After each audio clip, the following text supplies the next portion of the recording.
આ 800 વર્ષ જૂનું પૌરાણિક પાટાલિયા હનુમાન દાદાનું મંદિર છે.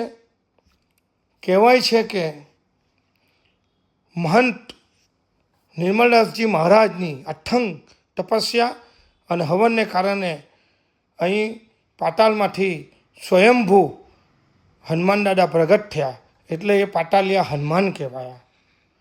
તો આપણે પાટાલિયા હનુમાન દાદાના દર્શન કરીએ. મિત્રો, સાથે અહીં રામ લક્ષ્મણ જાનકી ને જય બોલો હનુમાનજી કહેવાય છે. તો આપણે રામ લક્ષ્મણ જાનકીના પણ દર્શન કરીએ અને સાથે સાથે અહીં મહાદેવ દાદાનું મંદિર છે, તો મહાદેવ દાદાના પણ દર્શન કરીએ. અને આપણે ત્યાંથી બહાર નીકળીએ છીએ તો ગૌશાળા આવેલી છે અને અહીં તાપી અને તાપી રિવર પણ છે અહીં, અને અહીં ખલખલ વહી રહી છે. તો ચાલો, કોને આ દાદાના દર્શન કર્યા છે કોમેન્ટ કરીને જણાવો.